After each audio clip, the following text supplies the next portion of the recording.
चलिए इमोशन नामक चैप्टर को हम लोग स्टार्ट करते हैं। देखिए सबसे पहली बात ये है कि आपको समझना ये होगा कि आखिर इमोशन होता क्या है। इमोशन आखिर हम कहते हैं, ठीक है ना।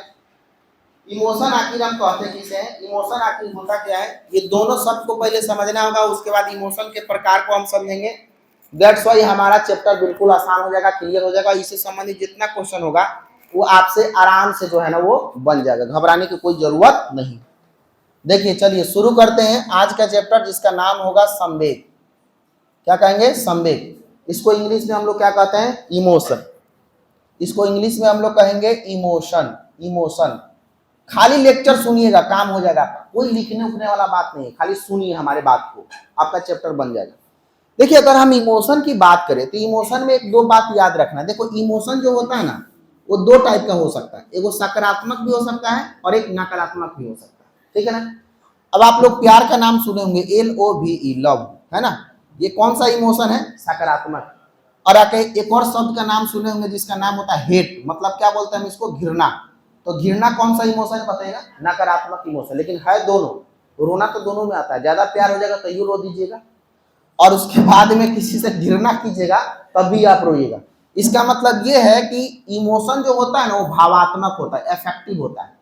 क्या होता है, भावात्मक। भावात्मक का मतलब हम आपको जब ब्लूम्स टैक्सोनॉमी पढ़ा रहे थे तो हमने बताया था कि 1956 में ब्लूम साहब ने अपने शैक्षिक गतिविधि को 3 वर्गों में बांटा था, जिसमें कहा था कि सबसे पहला जो हमारा डोमेन होगा वो होगा हमारा कॉग्निटिव डोमेन, दूसरा था हमारा अफेक्टिव डोमेन और तीसरा था साइकोमोटर डोमेन।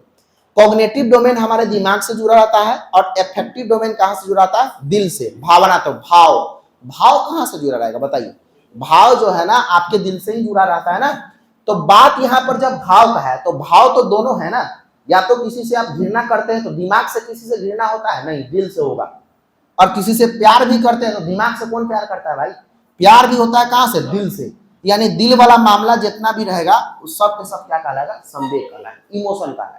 लेकिन emotion, there are 2 types of emotion. जैसे पहला हो जाएगा सकारात्मक और दूसरा हो जाएगा हमारा नकारात्मक। तो सकारात्मक कौन है, नकारात्मक जहां पर सुख की भावना आ रहा हो, जहां पर हंसने की भावना आ रहा हो, जहां पर फीलिंग हैप्पी आ रहा हो वो सकारात्मक। जहां पर आ रहा हो फीलिंग सैड वो कौन है, नकारात्मक। बात समझ में आए। बाकी संवेग में हम लोग देखते हैं कुछ तत्व। देखिए जैसे आपके सामने आता है प्यार, तो ये भी आपका क्या है, संवेग है। जैसे आपके सामने आता है रोना, ये भी क्या है, संवेग है। जैसे आपके सामने आता है हंसना, ये भी क्या है, संवेग है। जैसे एक और शब्द हम लिखते हैं नखरे दिखाना। नखरे दिखाना जानते हैं सब लोग, तो दिखाई होंगे। तो नखरे दिखाना क्या है, ये भी एक प्रकार का क्या है, इमोशन ही। उसके बाद अगर हम बात करें गुस्सा, ये भी क्या है, इमोशन ही। एक और शब्द की बात करें जब हम बात करते हैं चिल्लाना, ये भी क्या है, इमोशन ही। तो कहने का मतलब ये हुआ, हंसना के बाद में एक और चीज लिख देते हैं दुखी, ये भी क्या है बताएगा, इमोशन ही है। सुखी, ये भी क्या है बताएगा, इमोशन ही। आप समझ लीजिए कि इमोशन केवल आपको दिख रहा है क्या, कि हाँ केवल पॉजिटिव है, नहीं। अब देखिए यहाँ पर प्यार, ये सकारात्मक आपको दिख रहा होगा, लेकिन वही बात करते हैं हम गुस्सा, नकारात्मक दिख रहा होगा। उसके बाद में हमने कहा सुख सकारात्मक है, लेकिन दुख क्या है, नकारात्मक। कुल मिलाकर मैं कहना ये चाह रहा हूं कि प्यार, रोना, दुख, सुख, चिल्लाना, नखरे दिखाना। नखरे दिखाना का मतलब होगा, अच्छा कोई मोमेंट, मोमेंट का मतलब समझते हैं, मोमेंट का मतलब ये हो गया कि जो परिस्थितियां हैं उसके अनुसार हम अपने आप को वहां पर क्या करते हैं, विस्तारित करते हैं। जैसे अगर किसी का विवाह हो रहा है, ठीक है ना, अब विवाह हो रहा है तो आप इस बात को समझने का प्रयास कीजिएगा कि माहौल देखिएगा। आप शादी विवाह में अगर लड़का का शादी है तो उसमें माहौल देखिएगा। रात को 10 बजे जब लड़की वाले के द्वार पर लड़का वाला पहुंचता है तो वहां पर गाना क्या चलता है, आज मेरे यार की शादी है, ठीक है ना। और गाना यही चलता है कि आज हमारे यार की शादी है और आपके दोस्त जो है ना बहुत ज्यादा डांस करेंगे। भाई बहन जब उसमें होता है तो अपना फरमाइश का गाना लगवाता है कि छोटे छोटे भाइयों की बड़े भैया, है ना, और उस पर डांस चलता है। अब ये कहानी कब का है, रात को 10 बजे जब दुआरी लग रहा है, ठीक है ना। आज जब सुबह 5 बजे विदाई होने वाला हो तो उसके बाद में वो गाना चलेगा। अब जो साउंड ऑपरेटर महोदय है तो सुबह 5 बजे का मोमेंट कुछ अलग होगा, और वह मोमेंट होगा कि बाबुल का घर छोड़ के बेटी पिया के घर चला, होता है ना, मोमेंट समझिए। अब देखिए उसी शादी में रात को 10 बजे चल रहा था कि आज हमारे यार की शादी है।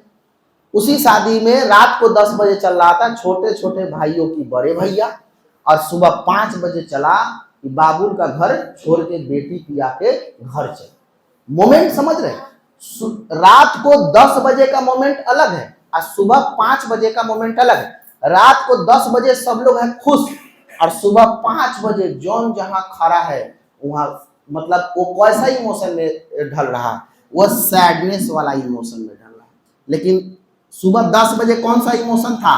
सुबह 10 बजे नहीं, रात को 10 बजे कौन सा इमोशन था? हैप्पी इमोशन था। इसको बोलते हैं हम लोग मोमेंट।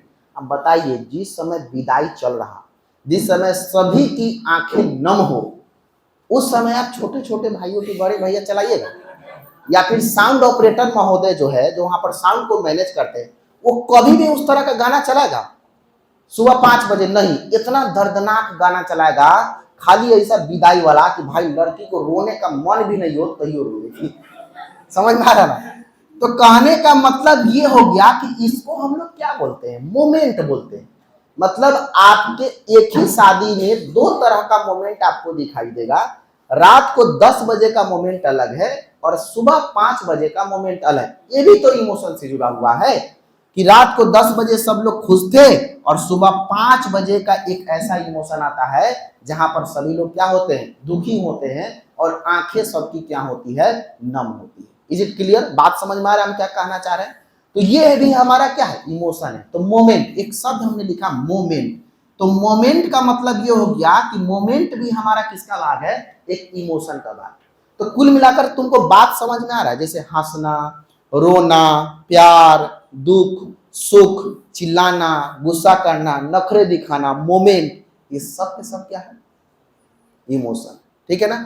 अच्छा, इमोशन दो टाइप का एक और हो सकता है। एक बाह्य हो सकता है एक्सटर्नल, और एक इंटरनल भी हो सकता है।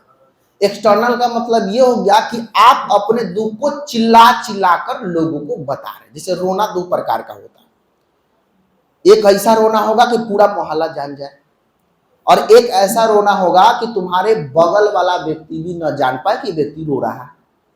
समझ में आ रहा ना? तो वो भी क्या है बताएगा? एक्सटर्नल इंटरनल ये दोनों हो सकता है। बाकी ये तो इमोशन का साइड हो गया। बाकी आजकल इमोशन जो है व्हाट्सएप फेसबुक पर भी चल रहा है ना? जैसे 2-3 प्रकार का इमोजी है। अब देखिए, ये कोई इमोजी हम बनाते हैं, कोई ये वाला इमोजी, ये वाला इमोजी, और एक इमोजी देख लीजिए ये वाला है जिसमें दांत इसका दिख रहा हो, और एक इमोजी ये वाला है, एक इमोजी ये वाला है कि जिसमें इधर भी दिल है, इधर भी दिल है और इधर भी दिल है। समझ रहे हैं ना? अब देखिए 3 प्रकार की इमोजी को देखिएगा, तीनों का मीनिंग अलग अलग। एक तो ये है कि भाई फीलिंग सैड, मुंह बनाया हुआ। एक ये है कि भाई हंसता हुआ मुस्कुराता हुआ चेहरा, दांत दिखा रहा है। और तीसरा का इमोजी हमारा क्या कर रहा है? लव को रिप्रेजेंट कर रहा है कि भाई इधर भी दिल, इधर भी दिल, इधर भी दिल। तो आपने व्हाट्सएप जब चला रहा होगा तो आपकी व्हाट्सएप में अलग अलग तरह के इमोजी होते हैं, और आप इमोजी का इस्तेमाल कब करते हैं? सिचुएशन के अनुसार में, कि हम किस हाल में हैं उसी के अनुसार इमोजी लगाते हैं। जैसे आप अगर बहुत दुखी है तो ये वाला इमोजी लगाते हैं, फीलिंग सैड, है ना? अगर आप बहुत ज्यादा खुश हैं तो आप ये वाला इमोजी लगाते हैं, फीलिंग हैप्पी। और उसके बाद में अगर आप किसी के प्यार में हैं तो ये वाला इमोजी लगाते हैं, फीलिंग लव्ड। समझ रहे? तो कहने का मतलब ये हो गया कि ये इमोजी आजकल सोशल मीडिया पर हमारा इमोशन को क्या करता है? रिप्रेजेंट करता है। पहले के जमाने में जब हमारे पास में सोशल मीडिया नहीं थे, इतने सारे इमोजी नहीं थे, तो लोग चेहरा देख करके, भाव देख करके उसके इमोशन को समझता था, और लोगों को ऐसा लगता था कि किसी न किसी तकलीफ में तो है, ताकि तुम्हारा चेहरा देखने से ही पता चला। लेकिन आजकल भौतिकवादी जमाना में आप ही बताइए, लोग का इमोशन किससे समझ में आ रहा है? उसके व्हाट्सएप स्टेटस से, है ना? अगर आप खूब खुश हैं और आप यह वाला इमोजी लगा दीजिए, मुंह बनाया हुआ, फीलिंग सैड वाला, तो आपसे 1000 सवाल लोग यही पूछेंगे, व्हाट हैपेंड, क्या हुआ भाई, क्या हुआ भाई, कोई दिक्कत, क्या प्रॉब्लम, कहेगा ना? आप हैं खुश, झूठों के वाला इमोजी लगा दीजिए तो लोग समझेगा कि भाई ये दुखी है, लेकिन हम हैं खुश। पूरा का पूरा डुप्लीकेट काम हो गया यहाँ पर। बात समझ में आ रहा है ना? अच्छा, अगर आप बहुत खुश हैं और उसके बाद में अगर आप बहुत दुखी हैं और उसके बाद इमोजी लगा दीजिए आप हंसने वाला, तो फिर लोग इहो रिप्लाई करेगा कि क्या बात है आज बड़ा खुश है। बात समझ में आ रहा ना। तो हमारे कहने का मतलब ये हो गया कि आजकल इमोजी के द्वारा जो हम अपने इमोशंस को प्रकट कर रहे हैं, तो स्वाभाविक सी बात है ये इमोजी जो आपके सामने दिख रहा है, इस इमोजी के कारण हम अपने विचार को, हम अपने इमोशन को, हम अपने भाव को प्रकट कर रहे हैं। लेकिन ये बताइए पूरा 100% सत्य है क्या? नहीं है सत्य। अगर आप खुश भी हैं, अगर फीलिंग सैड वाला इमोजी लगाते हैं तो लोग समझता है कि दुखी है। अगर आप दुखी है खुश वाला इमोशन लगा देते हैं तो लोग यह भी समझता है कि भाई ये क्या है, बहुत ज्यादा दुखी है। तो कहने का मतलब ये हो गया कि आप इस बात को समझने का प्रयास कीजिए कि इमोशन के कितने सारे टाइप। अगर इमोशन को हम डील करें तो इसका परिभाषा तो बहुत लंबा चौड़ा हो जाएगा। प्यार, घृणा, लव, चिल्लाना, मोमेंट, सुख, दुख, करुणा, भाव, इमोजी का अलग अलग प्रकार, ये सारे के सारे क्या है, इमोशन। पहले जब ज्वाइंट फैमिली में लोग रहा करता था, जब संयुक्त परिवार में लोग रहा करता था, तो एक दूसरे के समस्याओं को लोगों को जानने का मौका मिलता था। जैसे आप 10 गो, आपके परिवार में 10 आदमी हैं, तो एक आदमी अगर दुखी भी है तो बाकी 9 आदमी उसके साथ रहता था। लेकिन आजकल एकल परिवार में क्या हो गया है, आपके घर में ही 2-3 आदमी है और एक आदमी उसमें दुखी है। तो सबसे पहले मानव सपोर्ट, सोशल सपोर्ट, सामाजिक सपोर्ट, पारिवारिक सपोर्ट आपको नहीं मिल पाता है, तो सहारा आप किसका लेते हैं? मोबाइल के इमोजी का। आ रहा है बातें समझ में? तो कुल मिलाकर के संवेग थोड़ा बहुत समझ में आया कि आखिर इमोशन होता क्या है। अगर हम इसको परिभाषित करेंगे तो देखिए हम आपको बताते चले कि संवेग ऐसी प्रतिक्रिया है जो मनुष्य के घटनाओं या स्थितियों का जवाब का क्या करता है, अनुभव कराता है। तो अभी ने बताए ये मनुष्य के जवाब तथा प्रतिक्रिया का अनुभव करा रहा है कि नहीं इमोजी, बताइए। अगर हम कहते हैं फीलिंग सैड तो हमारे भावना को रिप्रेजेंट कर रहा है। अगर हम कह रहे हैं फीलिंग हैप्पी तो हमारे भावना को रिप्रेजेंट कर रहा है। दूसरा कहता है कि मनुष्य अपने रोजाना की जिंदगी में सुख, दुख, भय, क्रोध, प्रेम, ईर्ष्या, घृणा आदि का अनुभव करता है। वह ऐसा व्यवहार किसी की उत्तेजनावश करता है, यह अवस्था क्या कहलाती है? संवेग कहलाती है। यही बात हम आपको समझाएं जो लिखे हुए। कथा किसी व्यक्ति द्वारा अनुभव की जाने वाली भावना का प्रकार परिस्थितियां द्वारा निर्धारित होती है। आपका भावना किसके द्वारा निर्धारित होता है? आप feeling sad, feeling happy, feeling loved कब लगाते हैं? जब उस तरह का परिस्थिति आपके पास में आता है, उस तरह का सिचुएशन जब आपके पास में आता है। तो देखिए आप अपने नोट्स में देखिए कि कुल मिलाकर के नखरे दिखाना, सुख, दुख, प्यार, करुणा, भय, ये सारा का सारा इमोशन है। और जो आपके पास सिचुएशन है उस सिचुएशन को रिप्रेजेंट जब आप करते हैं वही आपका क्या है? इमोशन। अब हम लोग आते हैं कि भाई नेचर ऑफ इमोशन, संवेग की प्रकृति क्या होती है। तो पहला कह रहा है क्या? संवेग की प्रकृति में पहला प्रकृति क्या है हमारा? भावना। अच्छा, भावना समझते हैं क्या होता है? फीलिंग। फीलिंग समझते हैं क्या होता है? पहला प्रकृति हमारा क्या है? भावना। भावना को हम लोग क्या कहेंगे? फीलिंग। और फीलिंग का मतलब ये समझिए, फीलिंग का मतलब ये होता है कि आपका जो भाव है उसको सामने रखना ही क्या कहलाता है? आपका फीलिंग कहलाता है। तो पहला नेचर हमारा क्या हो जाएगा? भावना यानी फीलिंग। दूसरा नेचर क्या है? प्रतिक्रिया यानी रिस्पॉन्स। कहने का मतलब ये हुआ कि जैसा आपका भाव होता है उसी तरह से ना आप किसी के आप जो है ना प्रतिक्रिया देते हैं, रिस्पॉन्स देते हैं। जैसे मान लीजिए कि आप बहुत ज्यादा परेशानी में अभी चल रहे हैं। जैसे मान लीजिए कि हम उदाहरण दे रहे हैं, आप परीक्षा में कर गए फेल। तो परीक्षा में जब फेल कर जाते हैं तो भाई समझाने वाला बहुत लोग आपके पास में आ जाएंगे। तो कभी कभी आपको किसी किसी व्यक्ति के समझाने पर इरिटेशन भी होगा, ये बहुत ज्ञान दे रहा है भाई, जाओ, उतना समझदार हम है, होता है ना। अब उस समय आपका रिस्पॉन्स कैसा आता है?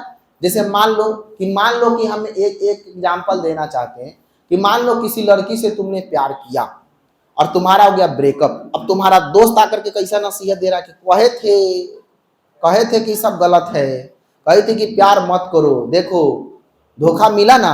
अब तुमको वहां पर कैसा रिस्पॉन्स तुम दोगे अपने दोस्त के सामने में? रिस्पॉन्स कैसा दोगे?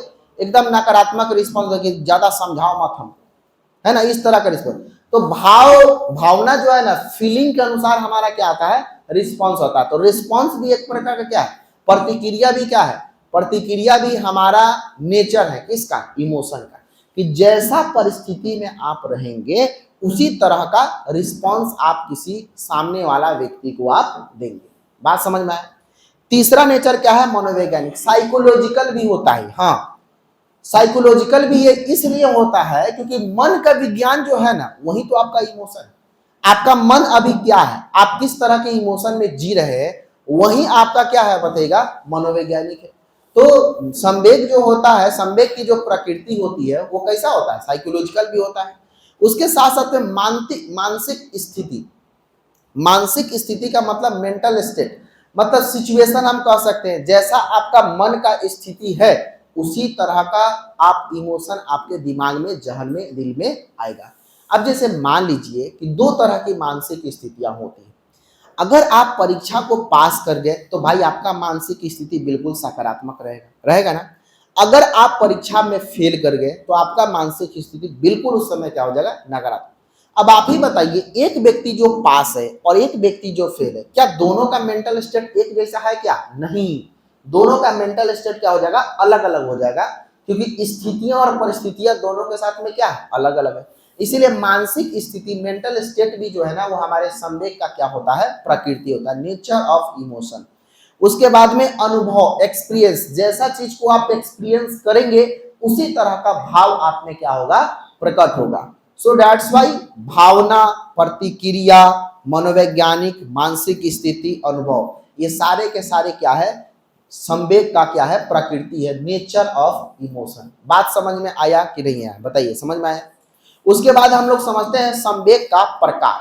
अब संवेग के प्रकार में दो तरह का प्रकार हमारे सामने आता है, एक हैप्पी इमोशन और एक हमारा कौन सा इमोशन, सैड इमोशन, जो हम अभी आपको मोटा मोटी समझाए भी है कि हैप्पी इमोशन और एक होता है हमारा कौन सा, सैड इमोशन। तो देखिए, हम एक तरफ लिखते हैं सुखद भावनाएं, इसको हम लिखते हैं, चाहे इंग्लिश में ही लिखते हैं, हैप्पी इमोशन।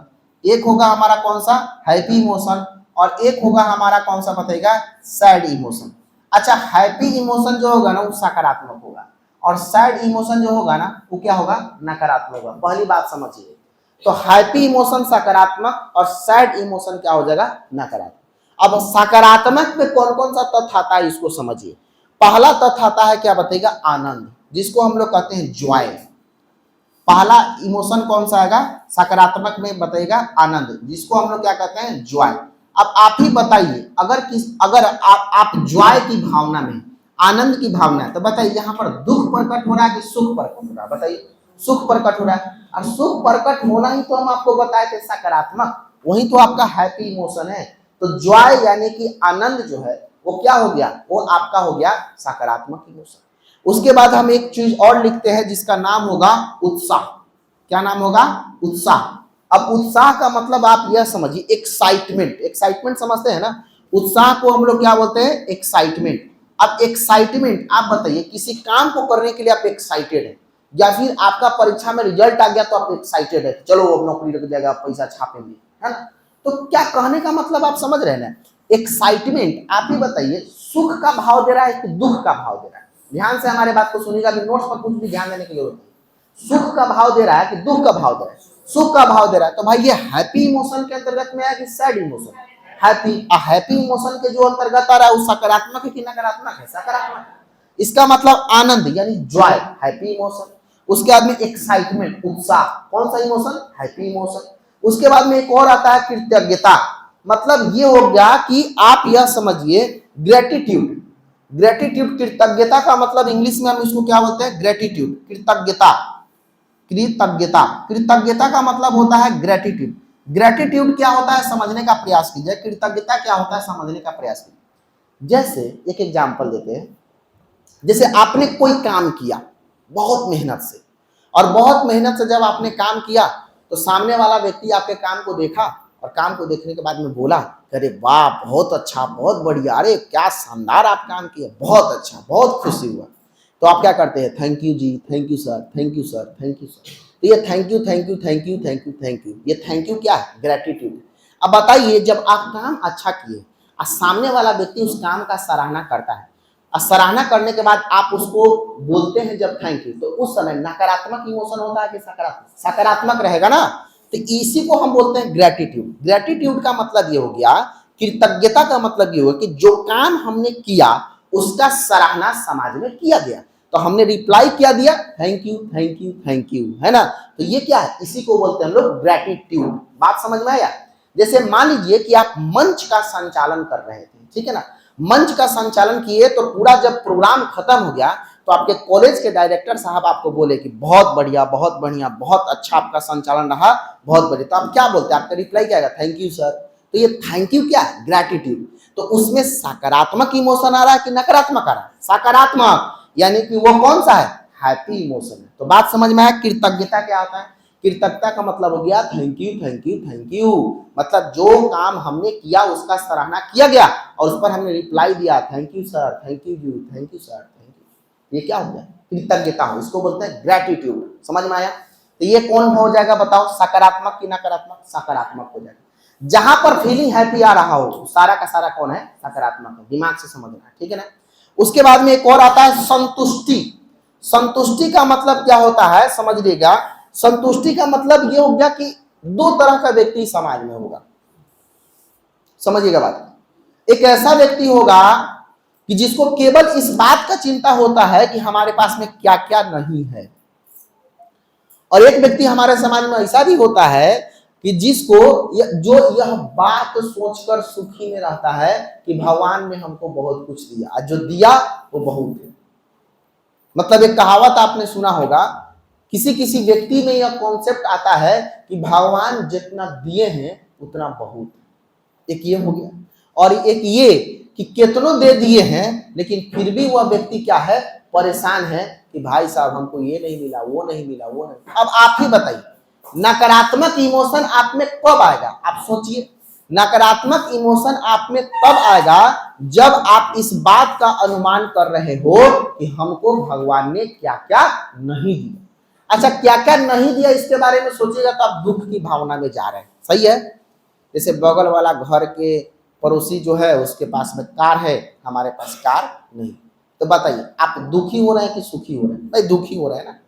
बगल वाला पटीदार जो है ओकरा घर में 56 इंच का 54 इंच का टीवी लगा हुआ है, हमारा घर में टीवी नहीं। अब बताइए अब आप दुख में हैं कि सुख में, भाई दुख में हैं आप, समझ रहे ना। लेकिन यह समझिए कि चलिए भगवान ने जो हमको दिया है उससे हम काफी संतुष्ट है, सेल्फ सेटिस्फाइड है, कोई दिक्कत नहीं है, कमाने खाने के लिए बहुत है, जितना पैसा हमने भगवान ने हमको दिया उतना बहुत है, बाल बच्चा का अच्छा परवरिश हो जाएगा यही बहुत है। तो ये क्या हो गया, मतलब जब आप यह बात सोचते हैं ना कि भगवान ने जितना दिया उतना बहुत है तो आप सकारात्मक इमोशन में होते हैं।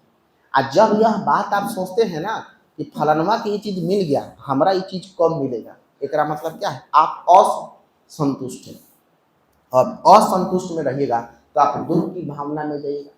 भगवान बुद्ध ने ही बोला था ना अपने विचार में, उन्होंने कहा था कि जब तक तुम्हारे अंदर मोह रहेगा तब तक तुम दुख में जीवन अपना यापन कर रहे हो। उन्होंने कहा कि मोह माया को छोड़ दीजिएगा तो आप सुखी जीवन जीना आप क्या कर दीजिएगा, चालू कर दीजिए। तो भगवान ने जो दिया उतना बहुत है, ये संतुष्टि हो गया। अब भगवान ओकरा दे देलक हमरा कहिया मिली, ये क्या है, असंतुष्टि है। जितना दिया है उस पर ध्यान तुम नहीं दे रहे हो। तो संतुष्टि सेल्फ सेटिस्फेक्शन ये क्या होता है, सकारात्मक कि नकारात्मक, सकारात्मक हो गया ना। मतलब वही हमने कहा संतुष्टि का मतलब ये हो गया प्रभु जी ने जो दिया उतना दिया तो अच्छा है, उतना अच्छा है। उसके बाद में अब आते हैं प्यार। तो प्यार भी ऐसे भी क्या होगा, लव। ये क्या होगा, कौन सा इमोशन हो गया, तो ये हो गया हमारा कौन सा इमोशन, तो ये हो गया हमारा सकारात्मक इमोशन, है ना। लव ये भी हमारा कौन सा इमोशन है, सकारात्मक। बुआ ध्यान देना, देखो तुमको जहां जहां जो है ना फीलिंग हैप्पी आ रहा होगा, जहां जहां सकारात्मकता की बात आ रहा होगा, वो सारा का सारा कौन सा इमोशन है, वो सारा का सारा इमोशन है हैप्पी, है ना। अब जैसे प्यार की भावना तुम में आएगा तो तुम गाना कौन सा आएगा, कि आज फिर तुम पे प्यार आया, है ना। अब कभी कभी तुम ये गाना गाओगे प्यार लव के चक्कर में कि हाँ अरे मेरे दोस्त लौट के आजा बिन तेरे जिंदगी अधूरी है, नहीं, ये नहीं होगा ना तुम्हें। मतलब ये कि अगर लव की इमोशन आ रहा है तो तुम प्यार से संबंधित इमोशन को गाना को क्या करोगे, गुनगुनाओगे। मतलब ये कौन सा इमोशन हो गया, हैप्पी इमोशन हो गया। हैप्पी इमोशन का मतलब कौन सा, सकारात्मक। और उसके साथ साथ में एक और आता है हमारे सामने जिसका नाम होता है प्राइड, जिसको हम लोग कहते हैं गर्व। गर्व का मतलब क्या होता है, प्राइड। अब बताइए जब आप किसी काम को करते हैं बहुत मेहनत से, और मेहनत से करने के बाद जब आपको उसमें सफलता मिलता है तो आप अपने आप पर क्या महसूस कराते हैं? गर्व महसूस कराते हैं, चलो हमने ये कर दिखाया। तब बताइए, किसी काम को आपने खूब शिद्दत से किया है और उसमें आपको सफलता मिला है, तो ये कौन सा भावना आप में आ रहा है? सकारात्मक? आप खुश हो रहे हैं कि दुखी हो रहे हैं? बताइए आप पहले। खुश हो रहे हैं। आप खुश हो रहे हैं तो सकारात्मक है कि नकारात्मक है? भाई साहब वो सकारात्मक हो गया। अब मान लीजिए कि आपने कोई अच्छा काम किया तो आपके मम्मी पापा भी आपका सराहना करेंगे, चलो हमारे बेटा ने ये कर दिखाया, हमारे बेटा ने ये कर देगा, वाह बेटा वेरी गुड, बहुत अच्छा, शाबाश। तो ये सब क्या है? प्राइड। इसको हम लोग क्या बोलेंगे? प्राइड। अगर कोई काम तुम अच्छा किए हो और तुम्हारे मम्मी पापा, पेरेंट्स, समाज, भाई बहन सब लोग तुम्हारा ये महसूस करा रहे कि बहुत अच्छा, बहुत बढ़िया, बहुत बढ़िया, क्या बात है, क्या बात है, ये कौन है? प्राइड है। इसको हम लोग क्या बोलते हैं? गर्व। तो इसमें आपको सुख का इमोशन आएगा कि दुख का इमोशन आएगा? भाई साहब इसमें आएगा सुख का इमोशन। इसका मतलब यह है कि गर्व भी हमारा कौन सा इमोशन है? हैप्पी इमोशन के अंतर्गत में आएगा। तो बात समझ में आया? पूरा कंटेंट समझे? तो हैप्पी इमोशन में कौन कौन आएगा एक बार याद कराते हैं। सबसे पहले आएगा आनंद, जिसको हमने कहा जॉय। दूसरा आएगा उत्साह, जिसको हमने कहा एक्साइटमेंट। तीसरा आएगा कृतज्ञता, gratitude, thank you thank you thank you thank you जी, ये क्या होगा? ग्रेटिट्यूड। ये भी कौन हो जाएगा? सकारात्मक। उसके बाद में संतुष्टि, भगवान ने जितना दिया है बहुत है, ये कौन सा इमोशन? सकारात्मक, यानी हैप्पी इमोशन। उसके बाद में आता है प्यार, लव, ये कौन सा इमोशन? सकारात्मक। उसके बाद में आता है गर्व, प्राइड, जो काम आपने मेहनत से किया है उसका सराहना समाज किया, और समाज जब सराहना करता है तो आपको अपने आप पर गर्व हो रहा है, या आपके माता पिता को आपके ऊपर गर्व हो रहा है, तो स्वाभाविक सी बात है उसमें सकारात्मकता होगा कि नकारात्मकता होगा? सकारात्मकता। तो ये सारे के सारे मेरे लाल, ये सब के सब कौन सा इमोशन हो जाएगा? हैप्पी इमोशन, यानी सकारात्मक इमोशन के तरह। अगर तुमको यह बात याद भी नहीं रहे ना कि कौन कौन सकारात्मक में आता है, तो तुमको हम एकदम रामबाण तरीका बताते हैं कि जिसमें तुम खुश हो जाते हो वो हैप्पी वाला है, वो सकारात्मक। आज जिसमें तुम दुखी वाला जीवन में जियोगे वो कौन वाला है? नकारात्मक। तो सकारात्मक वाला पूरा क्लियर हो गया? पहले ये बताइए सकारात्मक। हम बोले ना कि इमोशन को दो प्रकार में बांटेंगे, एगो हैप्पी इमोशन, एगो सैड इमोशन। हैप्पी इमोशन का मतलब कौन सा? प्लस वाला, सकारात्मक वाला। सकारात्मक में कौन कौन है? आनंद, उत्साह, कृतज्ञता, संतुष्टि, प्यार, गर्व, ये सब के सब किसमें आ जाएगा? सकारात्मक। बताइए यहाँ तक क्लियर हो गया? अब हम लोग आते हैं किसके ऊपर बताइएगा? अब हम लोग आते हैं दुखद भावना, यानी कि हम कहे तो सैड इमोशन के ऊपर आते हैं। अब ये सैड इमोशन क्या होता है इसके बारे में समझने का प्रयास कीजिएगा, इसमें कौन कौन सा चीजें शामिल होता है। तो सबसे पहला सैड इमोशन में आएगा हमारे पास में कौन सा? निराशा। निराशा तो सब लोग जानते हैं, जिसको हम लोग क्या कहेंगे? होपलेसनेस। जैसे होपलेस या होपलेसनेस, ये कौन हो गया हमारा? बताइएगा निराशा। अब निराशा का मतलब क्या हुआ? कि पूरा होप खो देना, मतलब तुम परेशान हो। और तुमको गाना एक याद आएगा इस पर, क्या कि ओए राजू प्यार ना करियो दिल टूट जाता है। समझ में आ रहा है? तो यहाँ पर कौन सा इमोशन आपको जा रहा? होपलेस बन। ओए राजू प्यार ना करियो दिल टूट जाता है, यानी कि भाई साहब तुम हो किस वाले इमोशन में? निराशा वाले इमोशन, है ना? तो ये कौन सा है? ये सकारात्मक नहीं है, ये नकारात्मक। ये निराशा तुमको दुख पहुंचाया कि सुख पहुंचाया? दुख पहुंचाया। और दुख पहुंचाया तो ये नकारात्मक है कि सकारात्मक है? नकारात्मक। बात समझ में? दूसरा वाला पॉइंट हमारे पास में नकारात्मक में आ जाएगा, कौन सा बताइएगा? दुख वाला। दुख वाला जब इमोशन आ जाएगा तब आपके अंदर में एक गाना और याद आएगा कि तुझे याद न मेरी आए किसी से अब क्या कहना। समझ में आ रहा है ना? तो ये बताइए, अब यहाँ पर इसका मतलब ये है कि आप फीलिंग सैड में है, तभी तो ये गाना गा रहे हैं कि तुझे याद न मेरी आए किसी से अब क्या कहना, दिल रोया कि आंख भर आई किसी से अब क्या कहना। तो ये कौन सा इमोशन है भाई? ये है आपका फीलिंग सैड, मतलब नकारात्मक इमोशन है ना। तीसरा आएगा हमारे सामने कौन सा? तो तीसरा आपके सामने आएगा मायूसी। मायूसी। अब देखिए ये जितना भी इमोशन का प्रकार लिख रहा है ना, ये सब आपको दुखे पहुंचा रहा हूं, मतलब इसमें किसी में हंसना आ रहा है? बताइए। निराशा जब आपको हाथ लगेगा तो आपको हंसना आएगा? आपको दुख हाथ लगेगा तो आपको हंसना आएगा? नहीं। तो इसका मतलब सब नकारात्मक है। उसके बाद में एक और आते हैं किसके बारे में? मायूसी। मायूसी जब आपके पास में आएगा तो आप जो है ना फिर से एक गाना गाइएगा, कि उम्र भर सो न सकेंगे किसी के हो न सकेंगे, है ना। अब यहाँ पर फिर से कौन सा, अब एकदम प्यार में ठुकराया हुआ इंसान, टूटा हुआ इंसान जो इस गाना को रिप्रेजेंट कर रहा है कि उम्र भर सो न सकेंगे किसी के हो न सकेंगे, ये कौन सा इमोशन, ये है इमोशन भाई साहब मायूसी का। मतलब बेचारा परेशान आत्मा जो कहीं कोना में बैठ करके गाना गा रहा है, आंख से आंसू आ रहा है, ठीक है ना, ये कौन सा वाला है, तो ये है हमारा मायूसी। अभी सबको समझिएगा तो इसे क्वेश्चन आता है, ठीक है ना, ऐसे नहीं पढ़ा रहे हम आपको, ये मत सोचिए कि ऐसे ही पढ़ा रहे हैं, ये सारा का सारा इमोशन को टाइप है ना, तुमसे सीक्रेट में पूछेगा, ध्यान रखना इस बात का। मायूसी समझ में आया। उसके बाद में एक और चीज आता है हमारे सामने जिसका नाम होता है अकेलापन। क्या आता है, अकेलापन। अब बताइए जब आप अकेला अपना जीवन जी रहे हैं और अकेलापन जैसा इमोशन आपके अंदर है, तो बताइए आप सुख की भावना को प्रकट कर रहे हैं या दुख की भावना को प्रकट, दुख की भावना। जैसे शराब वाला गाना को जो कि तेरा गम अगर न होता तो शराब मैं न पीता। अब ये कौन सा है, अब मान लीजिए कि ये गाना कहाँ चलेगा, जैसे 12 बजे रात के कोई व्यक्ति छत पर बैठेगा, शराब का बोतल खोलेगा और ये गाना चालू करेगा कि तेरा गम अगर न होता तो शराब मैं न पीता। मतलब क्या है कि भाई साहब वह व्यक्ति क्या है बताएगा, वह चला गया है अकेलापन वाले भावना, समझ में आ रहा है ना। तो ये वाला इमोशन भी हमारा नकारात्मक हो जाएगा कि सकारात्मक हो, नकारात्मक, ठीक है ना। उसके बाद में एक और आता है जिसका नाम होता है पछतावा। पछतावा, अब बताइए पछतावा भी नकारात्मक। अब पछतावा जब होगा तो आपको सुख की भावना होगा कि दुख की भावना, बताइए, दुख की भावना ऑब्वियसली। और पछतावा में फिर से एक गाना चलेगा जिसका नाम तेरा होगा, जिसका नाम होगा कि अब तेरे बिन जी लेंगे हम, जहर जिंदगी का पी लेंगे। तो यहाँ पर क्या, कौन सा इमोशन दिखाई दे रहा है आपको, पछतावा वाला इमोशन कि अब तेरे बिन जी लेंगे हम, जहर जिंदगी का पी लेंगे। कौन सा इमोशन दिख रहा है भाई, यहाँ पर दिख रहा है हमारा पछतावा वाला इमोशन, ठीक है ना। उसके बाद में अब हमारे पास में आएगा कौन सा, अपराध बोध, गिल्ट। अपराध बोध मतलब जो तुम अपराध किए थे उसका तुमको बोध हो गया, जो अपराध किए थे उसका तुमको बोध हो गया। अब बताइए यहाँ पर आएगा अपराध बोध, गिल्ट। यानी कहने का मतलब ये हो गया कि यहाँ पर भी आपको क्या हो गया, मतलब जो तुमने अपराध किया था उसका बोध का मतलब क्या होता है, समझदारी।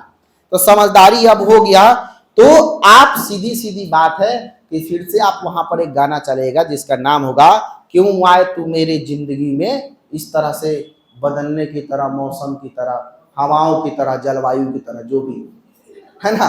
तो कहने का मतलब ये हो गया कि ये सारा का सारा कौन सा इमोशन है।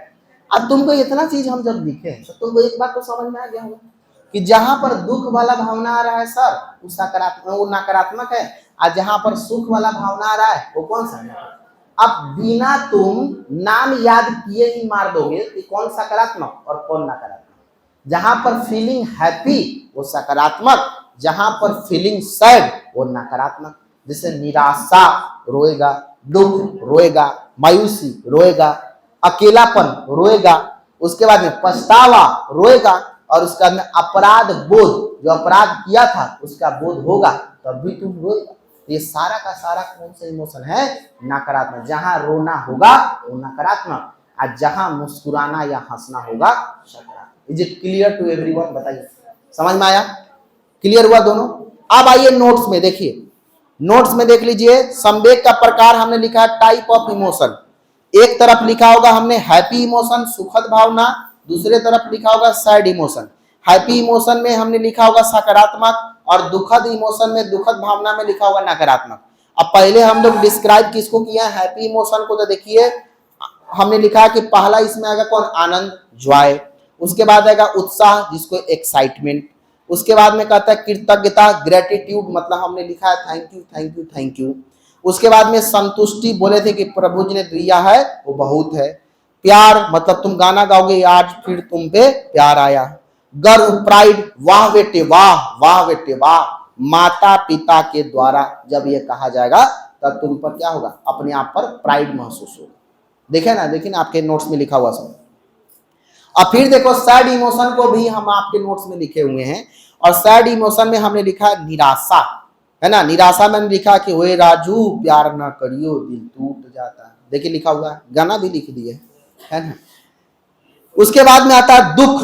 दुख का मतलब हम बताए हैं कि तुझे याद न मेरी आए किसी से अब क्या कहें। उसके बाद हमने लिखा है क्या, मायूसी, उम्र भर सो न सकेंगे किसी के हो न सकेंगे। उसके बाद लिखा अकेलापन, तेरा गम अगर न होता तो शराब मैं न पीता। उसके बाद आया पछतावा, रिग्रेट, मतलब अब तेरे बिन जी लेंगे। उसके बाद लिखा अपराध बोध, गिल्ट, मतलब ये गिल्ट, क्यों आए तुम मेरे जिंदगी में हवाओं की तरह, मौसम की तरह, जलवायु की तरह, ठीक है ना। तो ये कहानी हो गई यहाँ पर खत्म, सुखद भावना और दुखद भावना। क्या आपको बात समझ में आया, क्लियर हुआ। इमोशन के मेन इमोशन का खेला इसी पर है। तुम तो यह बात समझ, एकरा मतलब पता है क्या है, दुख और सुख दोनों इमोशन तो है ही, तो आपको पता चल गया। लेकिन अब इसको हम अलग अलग भाग में बांटे हैं कि कौन कौन दुख वाला है और कौन कौन सुख वाला है। जो सुख वाला है वो सकारात्मक है, जो दुख वाला है वो नकारात्मक। लेकिन इमोशन तो सब है ना, इमोशन तो सब है ना। इमोशन के टाइप का मतलब क्या, इमोशन तो सब हो गया। अब आनंद भी हमारा क्या, इमोशन ही है, और इसका निराशा भी हमारा क्या है, इमोशन भी है। दुख भी हमारा क्या, इमोशन भी, या सुख भी इमोशन, भले इसको अलग अलग टाइप में बांटा कि वो सकारात्मक है, नकारात्मक। इज इट क्लियर, समझ में आया। चलो अब हम लोग आगे बढ़ते हैं, संज्ञान और संवेग में क्या रिलेशन है। देखो भाई, दो पॉइंट हम आपके सामने लिखते हैं, इस बात को जानते हो, पेडागोजी में जितना तुम लेक्चर सुनोगे ना, जितना लेक्चर सुनोगे, इसमें याद तुम अगर करोगे ना, रटोगे तो बर्बाद हो जाओगे। रटने पर बर्बाद होना तय, लेकिन खाली समझने पर बर्बाद होना तय नहीं। समझ जाइएगा। अभी आप बताइए, इमोशन चैप्टर हम आपको 10-15 मिनट का लेक्चर दिए, आपको इतना तो जरूर समझ में आएगा कि इमोशन है क्या, इतना तो समझ में आएगा। अब हम कुछ लिखवाएं आपको, बताइए, कुछ भी लिखवाए नहीं, लेकिन हाँ लेक्चर के द्वारा आपके दिमाग में यह बात जरूर सेट हो गया कि व्हाट इज इमोशन, इतना तो आ गया ना। बस 5 गो क्वेश्चन तो इमोशन नामक चैप्टर का इसी को सोल्व हो जाएगा, घबराने की कोई जरूरत नहीं। अब हम लोग आते हैं किसमें, बताएगा, एक वो आता है शब्द हमारे पास में संज्ञान, जिसको बोलते हैं कॉग्निशन, है ना। एवं अब आता है हमारे पास में एक शब्द आता है जिसको संवेग, जो हम अभी पढ़ भी रहे हैं। तो कॉग्निशन एंड इमोशन, है ना। संज्ञान का मतलब क्या हुआ, कॉग्निशन एंड, और संवेग का मतलब क्या हुआ, इमोशन। देखो ध्यान से, वो ध्यान देना। देखो संज्ञान जो होता है ना, ये हमारे दिमाग से जुड़ा रहता है, ये जुड़ा होता है बाय ब्रेन। कहां से जुड़ा होता है, ब्रेन से, दिमाग से। और संवेग जो होता है ना, संवेग वो दिल से जुड़ा रहता है। समझ में आया। एक वो हो गया दिमाग वाला, एक हो गया दिल वाला। अब आपको बता रहा है ये चैप्टर कि दिमाग और दिल में क्या रिलेशन है, यही चीज समझाना चाह रहे हैं। एक संवेग हो गया दिल वाला, इसको हम लोग भावात्मक बोलेंगे, इसको हम लोग भावात्मक बोलेंगे। भावात्मक का मतलब होता है इफेक्टिव, जो आपके ऊपर प्रभाव डालता हो। इफेक्टिव का मतलब क्या, जो आपके ऊपर इफेक्ट डालता हो, प्रभाव डालता हो। जैसे मान लीजिए किसी स्टेशन पर एक वृद्ध व्यक्ति को आपने देखा, जैसे हाथ उसका ऐसे, बाबू 10 रुपया दे दो, 4 दिन से खाना नहीं खाया, वहां पर तुम्हारा दिमाग काम करता है कि दिल, बताओ, दिल, इमोशन आता है तुम्हारे, अरे भाई इसका बेटा कैसा है, इसकी बहू कैसी है, जो स्टेशन पर छोड़ करके चले गए।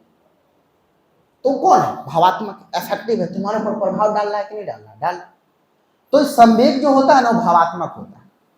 लेकिन यहाँ पर संज्ञान की जब हम बात करेंगे ना, तो संज्ञान जो है भावात्मक नहीं है, ज्ञानात्मक, संज्ञानात्मक है, कॉग्निटिव है, बाय ब्रेन है। लेकिन यह बाय ब्रेन नहीं है, बाय हार्ट है। यह जुड़ा हुआ है बाय हार्ट, मतलब यह जुड़ा है, ये दिल का मामला है, दिल ही समझेगा। और यहाँ पर कौन है, दिमाग का मामला है, दिमाग से।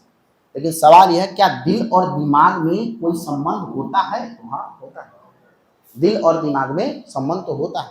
क्या संबंध होता है, मनोविज्ञान इसको बताने का प्रयास किया।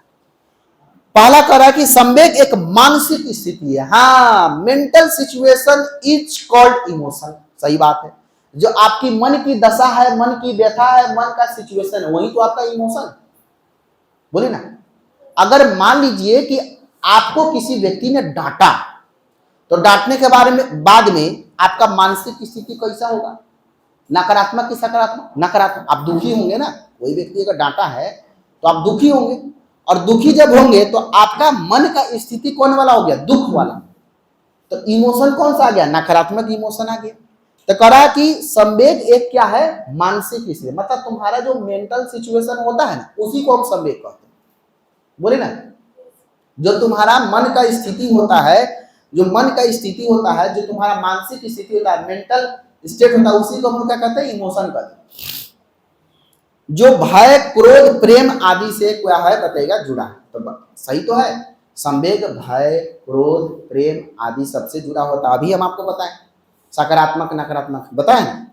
अच्छा, अब संज्ञान के बारे में क्या कह रहा है? इसके बारे में, कॉग्निशन के बारे में। कॉग्निशन के बारे में कह रहा है कि संज्ञान अनुभवों और इंद्रियों के माध्यम से ज्ञान प्राप्त करने की प्रक्रिया है।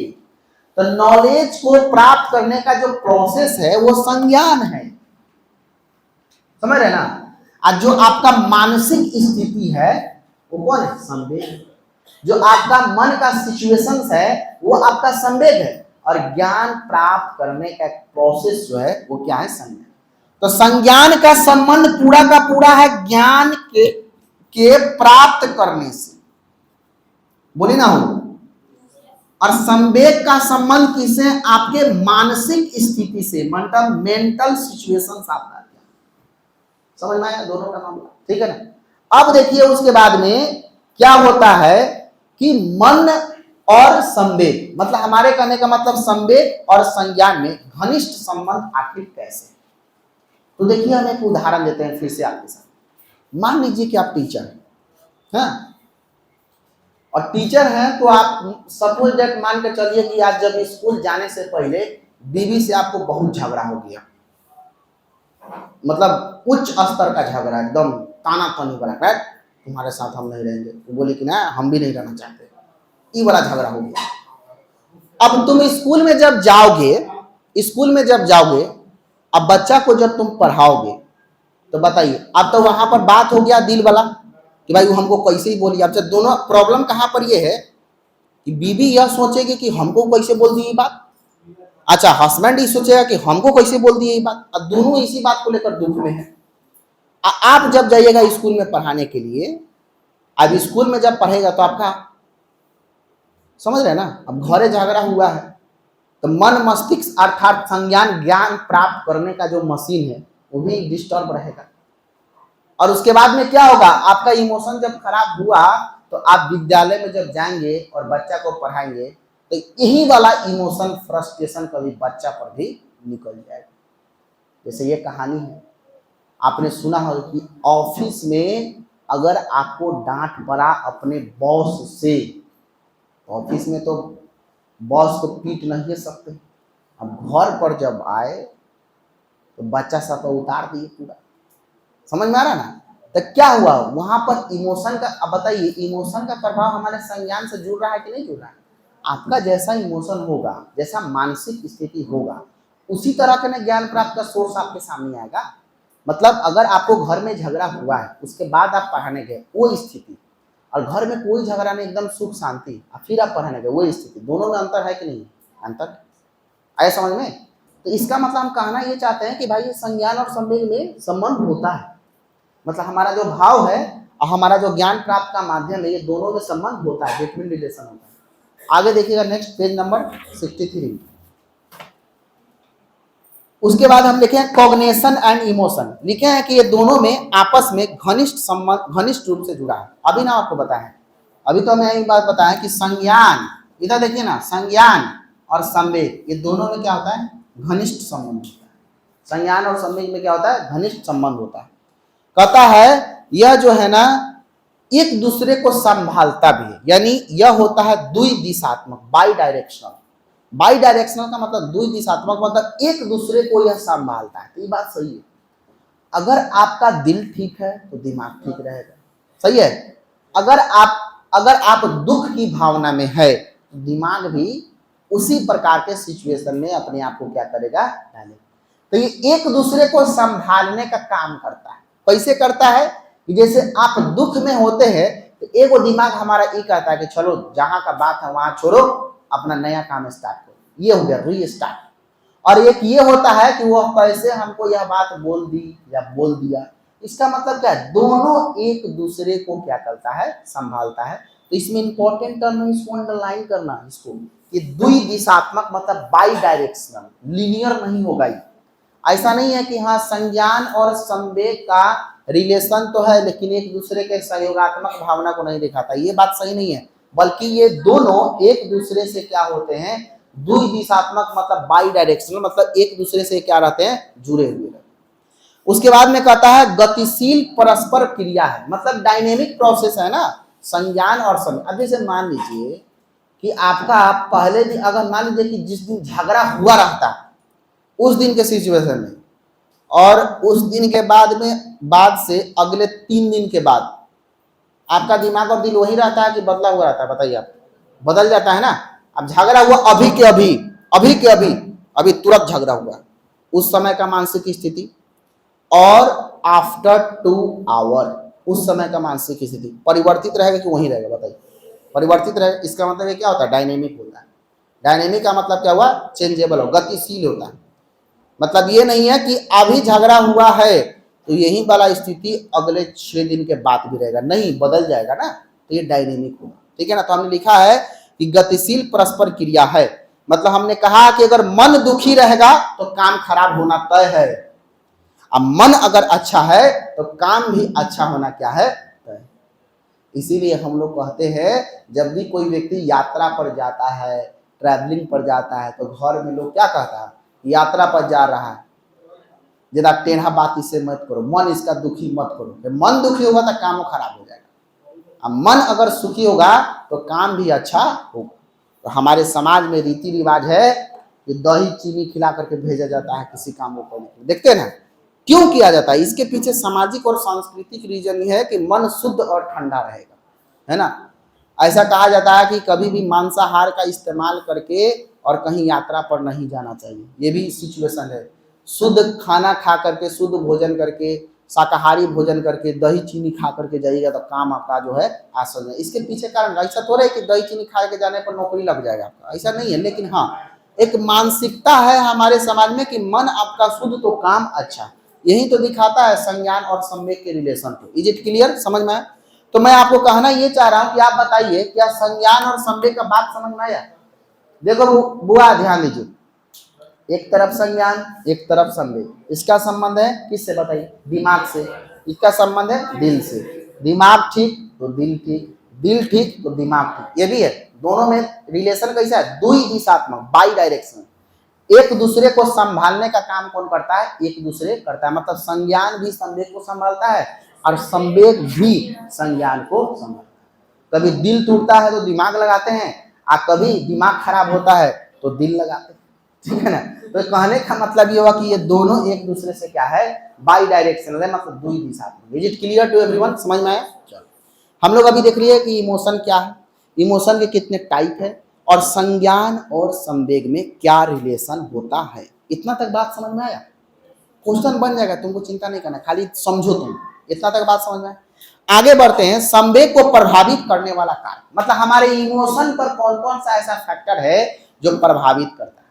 तो सबसे पहला फैक्टर होगा साइकोलॉजिकल, मनोवैज्ञानिक कारक, ये हमारे इमोशन को प्रभावित करने वाला सबसे प्रथम फैक्टर है। जैसे देख लीजिए मनोवैज्ञानिक कारक में कौन कौन आएगा, व्यक्तित्व यानी पर्सनालिटी, दूसरा आएगा कौन सा, संज्ञानात्मक यानी कॉग्निटिव, उसके बाद में आएगा मूल्यांकन यानी इवैल्यूएशन, आत्मसम्मान यानी सेल्फ स्टीम या सेल्फ रिस्पेक्ट, इसको भी हम कह सकते हैं आत्मसम्मान। अब देखिए आत्मसम्मान से आप कहिएगा सर आत्मसम्मान किसी व्यक्ति के इमोशन पर कैसे प्रभाव डालेगा, तो डालेगा ना। जैसे मान लीजिए कि आपको अपने घर में ही आत्मसम्मान नहीं मिल रहा, इज्जत नहीं मिल रहा, तो आपका मन हमेशा दुखी रहेगा या सुख की भावना में रहेगा, बताइए? दुख की भावना में रहेगा कि हमारे अपने ही घर के लोग हमारा कोई वैल्यू नहीं देते हैं। हम आपको क्या बोले हैं कि 4 साल के बच्चा जो होता है ना, जो हिंदी इंग्लिश राइटिंग लिखता है, वो भी आत्मसम्मान का भूखा है, वो भी चाहता है कि रोज हमको गुड मिले, वो भी चाहता है कि रोज हमको वेरी गुड मिले। आप देखिएगा जा करके कि किसी बच्चा को अगर हिंदी या इंग्लिश राइटिंग में जब उसको मिलता है वेरी गुड, तब वेरी गुड जब मिलेगा तब पूरा घर में जाकर लोग को दिखाएगा, अंकल जी देखिए आज हमको क्या मिला, पापा देखो आज हमको क्या मिला, वेरी गुड। मम्मी देखो आज हमको क्या मिला, वेरी गुड।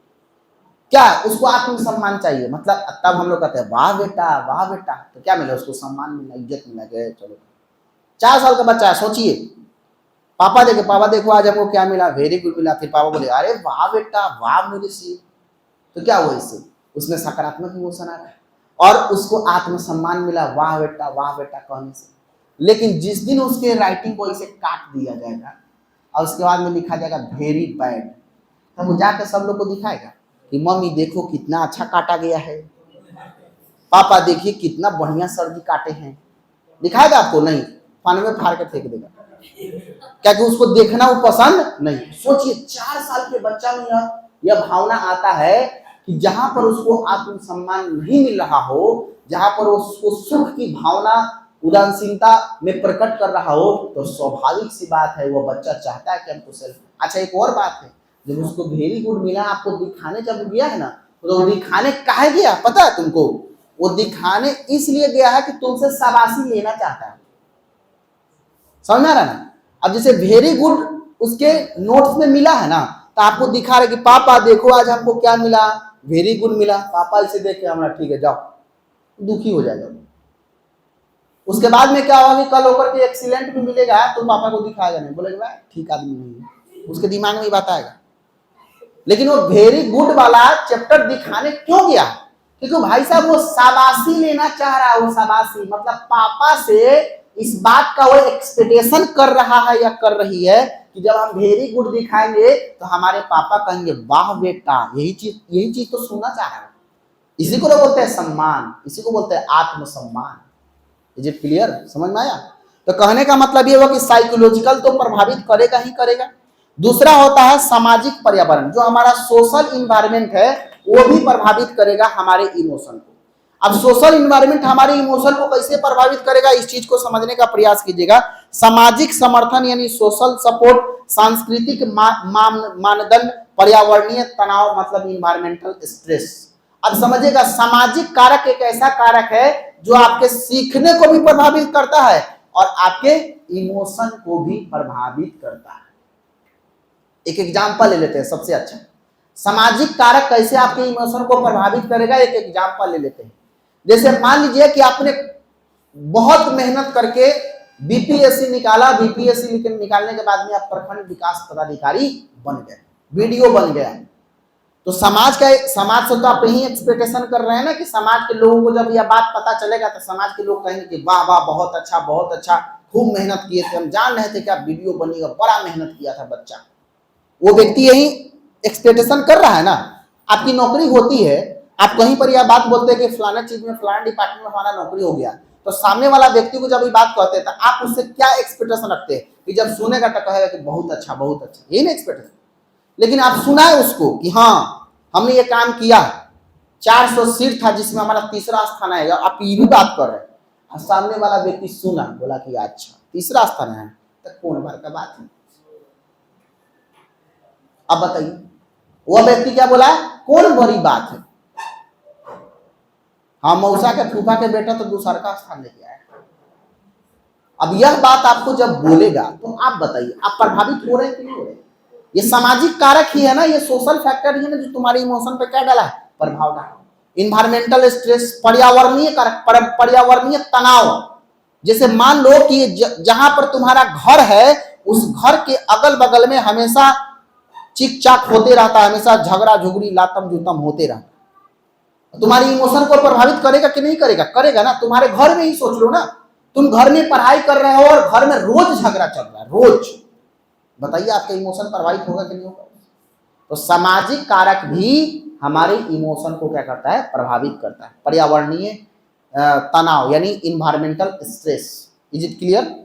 तीसरा कारक हमारे पास में कौन आएगा, जीवन के अनुभव, लाइफ के एक्सपीरियंस भी आपके संवेग को क्या करता है, प्रभावित करता है, आपके इमोशंस को क्या करता है, प्रभावित करता है। जैसे किसी से मिला आपको आघात, ट्रामा में चले जाते हैं, सीख करके आप एक्सपीरियंस जाहिर करते हैं। हम कई बार आपको राजकुमार राव की फिल्म वाला उदाहरण देते हैं कि क्या नाम था उसका जी, मेरी शादी में जरूर आना, यही ना था राजकुमार राव की वह मूवी, जिसमें जो था कि मेरी शादी में जरूर आना। राजकुमार राव एक लड़की से मोहब्बत करता था और वो एक्सपेक्टेशन किया था कि हमसे शादी जरूर करेगी। अब पता चला कि शादी के दिन भाई जो है वो लड़की इंटरव्यू देने चल गई या नौकरी ज्वाइन करने गई, तो भाई राजकुमार राव बारात लेकर के चला गया। पता चला कि लड़की घर में नहीं है, तो राजकुमार राव को विश्वास से नहीं हो रहा, तो बोला कि ना ऐसा हो ही नहीं सकता, ऐसा हो ही नहीं सकता। लेकिन क्या हुआ, राजकुमार राव खुद से जब इस चीज का तहकीकात करता है तो पता चलता है कि सही में चले गया, उसका मैसेज भी आया था कि सॉरी, आया था ना। अब राजकुमार राव उस मैसेज को देखने के बाद में अपना सेहरा उतारता है और उसके बाद वहां से रिटर्न जाता है। तो वो चल जाता है बाद में किस में, ट्रामा में। आघात उसको लगा ना भाई, आघात लगा कि नहीं, ट्रामा में चला गया। और ट्रामा में गया तो उस पर प्रभाव पड़ा ना इमोशन का। कौन सा इमोशन का प्रभाव पड़ा, जीवन के अनुभव का। मतलब अब राजकुमार राव कुछ दिन के बाद में आपने देखा होगा वो IAS की तैयारी करके DM बनता है।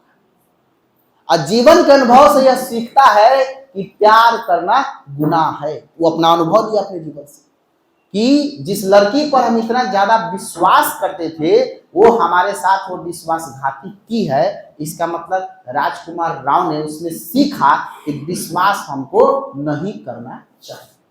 तो क्या है, ये जीवन के अनुभव। आप अपने जीवन के अनुभव से हमेशा कुछ ना कुछ सीखते, चाहे दिल से सीखिए या फिर दिमाग से सीखिए। परीक्षा में फेल होते हैं 1 नंबर से तो दिल तो आपका रोता ही रोता है, लेकिन भाई जीवन के अनुभव से आप सीखते हैं इस बात से कि हमने कहाँ गलती किया था कि 2 नंबर से हम फेल कर गए। बताइए समझ में आ रहा है। तो लाइफ के एक्सपीरियंस भी आपके इमोशंस को क्या करता है, प्रभावित करता है। आपके संवेग को क्या करता है, प्रभावित करता है। Is it clear. उसके बाद में हमारा कौन आता है, हेल्थ फैक्टर। भाई स्वास्थ्य कारक भी तो आपके इमोशन को प्रभावित करेगा। अगर आप शुरू से स्वस्थ है, अगर आपको सही न्यूट्रिशन मिल रहा है, आप व्यायाम करते हैं, योग करते हैं, तो आपका इमोशन भी सकारात्मक होगा। शुद्ध पानी मिले, शुद्ध खाना मिले, फल मिले, फ्रूट्स मिले, सब कुछ मिल रहा है समय समय पर, तो आपका इमोशन भी कैसा होगा, सकारात्मक। आप खुश रहिएगा। लेकिन समय पर ना खाना मिला, ना पानी मिला, ना सही न्यूट्रिशन मिल रहा है, ना तुम योग कर रहे हो, ना व्यायाम कर रहे हो, ना घूम रहे हो, ना फिर रहे हो, ना एक्सरसाइज कर रहे हो, तो क्या होगा, आपके इमोशन पर प्रभाव पड़ेगा ना। हमेशा दुख सदमा की भावना में आप जाइएगा, ठीक है ना। इसीलिए निरोग रहने के लिए करना होगा योग, है ना। तो यहाँ पर क्या है बताइएगा, हेल्थ फैक्टर भी इमोशंस को क्या करता है, प्रभावित करता है। तो बात समझ में आया कि कौन कौन ऐसा कारक है जो संवेग को प्रभावित करता है। पहला कारक कौन पढ़े हम लोग, साइकोलॉजिकल फैक्टर, मनोवैज्ञानिक कारक। दूसरा कारक सोशल फैक्टर, सामाजिक कारक। तीसरा कारक जीवन के अनुभव, लाइफ के एक्सपीरियंस। और चौथा कारक कौन सा जाएगा, स्वास्थ्य का कारक, मतलब health factor. Is it clear to everyone, समझ में आया। उसके बाद में आते हैं कक्षा में संवेग को संभालना। मतलब हम क्लास में इमोशन को कैसे संभालेंगे। मान लीजिए कि आप टीचर बन के जाइएगा क्लास में, तो क्लास में भी तो अलग अलग तरह के इमोशन वाले बच्चे आएंगे। कोई प्यार में टूटा हुआ इंसान होगा और कोई पढ़ाई में पड़ा हुआ इंसान होगा। तो आप उस इमोशन को कैसे कंट्रोल कीजिएगा, बात ये भी तो है, बात ये भी तो है कि उस इमोशन को कैसे कंट्रोल करना है। तो एक टीचर होने के नाते इमोशन कंट्रोलिंग का ढंग सबसे ज्यादा आप में होना चाहिए। आ रहा है बातें समझ। तो पहला इस स्टेटमेंट कहता है भावनात्मक जागरूकता। इमोशनल अवेयरनेस हमेशा बच्चा को देते रहिए। संवेगात्मक जागरूकता या भावनात्मक जागरूकता का मतलब ये हो गया कि उसको यह बात समझाइए कि दुख क्या है, सुख क्या है। अब किसी के पिताजी का देहांत हो गया और वो बच्चा आपके क्लास में पढ़ रहा है, तो अगले 4 दिन 5 दिन 1 महीना तक दुखी रहेगा। आपके क्लास में आएगा तो आप कोई भी होमवर्क दीजिएगा वो याद नहीं कर पाएगा। किसका प्रभाव है बताइए आपके ऊपर, इमोशन का प्रभाव है ना उसके ऊपर। लेकिन उसको आप कंट्रोल कैसे कीजिएगा, उसको नियंत्रित आप कैसे कीजिएगा। तो उसको यही बात ना समझाइए कि दुनिया में जो आया है उसको जाना है, दुनिया में जो आया है उसको जाना है। हम भी जाएंगे एक दिन, तुम भी जाओ एक दिन, लेकिन हाँ कुछ समय से होता है और कुछ असमय हो जाता है। तो हम जान सकते हैं कि तुम्हारे पिता का देहांत जो है वो कुछ समय या असमय हुआ है, अभी ऐसा नहीं होना चाहिए था। लेकिन उसको यह बात समझाएं कि बाबू हमारे दुनिया का रीति रिवाज ही ऐसा, हमारी प्रथा ही ऐसी है कि जो आया है उसको जाना तय। इसीलिए ज्यादा दुखी नहीं होना, तुम अपने आप को संभालो, अपने आप को नियंत्रित करो और फिर से जिस काम में लगे हो उस काम में लगे रहो। बताइए समझ में आ रहा है। तो ये कौन है बताइएगा? ये भावनात्मक जागरूकता, मतलब बच्चा के बीच में हमेशा इफेक्टिव अवेयरनेस हम क्या करेंगे? जागरूक करेंगे लोगों को। यह बात, अपने बच्चों को यह बात समझाएंगे कि दुनिया में दो टाइप का इमोशन है, सुख और दुख तुम्हारे जीवन में हमेशा आ सकता है, लेकिन तुमको क्या करना है? अपने आप पर कंट्रोल करना है कि ज्यादा सुख में उछलना भी नहीं है और ज्यादा दुखी में ज्यादा रोना भी नहीं। ठीक है ना? अब उसके बाद में आता है कौन सा बताइएगा? सहानुभूति। सहानुभूति का मतलब समझते हैं क्या होता है? सहानुभूति का मतलब ये हो गया, क्या हुआ?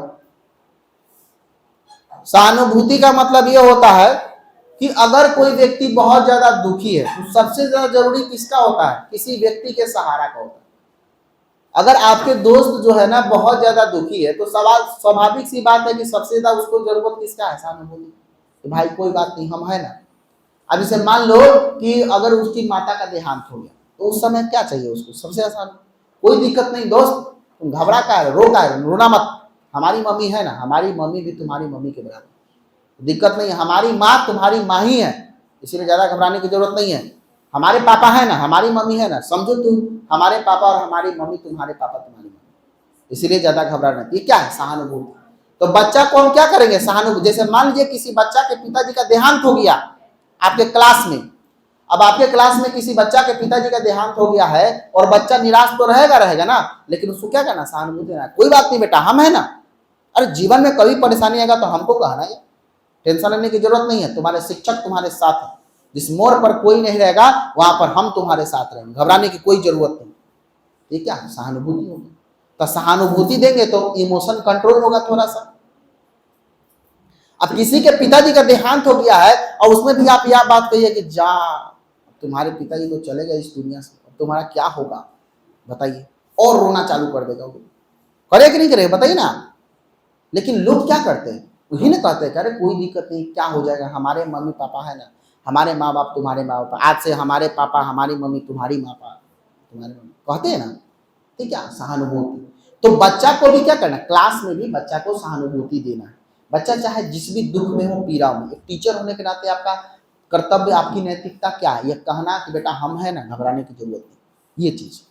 उसके बाद में तीसरा आता है सकारात्मक सुदृढ़ीकरण। हमेशा जो है ना पॉजिटिव रीइंफोर्समेंट देना है। सुदृढ़ीकरण का मतलब रीइंफोर्समेंट, पुनर्बलन हम इसको हिंदी में कहते हैं, पुनर्बलन। हिंदी में क्या बोलते हैं? पुनर्बलन, पॉजिटिव रीइंफोर्समेंट। अच्छा देखो यहाँ पर जो है ना पॉजिटिव रीइंफोर्समेंट का मतलब क्या होता है? देखिए रीइंफोर्स का मतलब फिर से दोबारा इन्फोर्स करना। जैसे मान लीजिए कि कोई बच्चा अगर अच्छा काम किया है, कोई मेहनत करके अच्छा काम किया, 10 में 10 सवाल का आंसर अगर वह याद करके लाया है और आपको 10 में 10 का जवाब वो एकदम सटीकता के साथ में दिया है, तो बनता तो है इतना कहना उसके पास में जाकर के वाह वाह वेरी गुड, बहुत अच्छा, पीठ थपथपाना और बहुत अच्छा कहना। ये क्या है? सकारात्मक सुदृढ़ीकरण। इसको बोलते हैं positive reinforcement. Is it clear?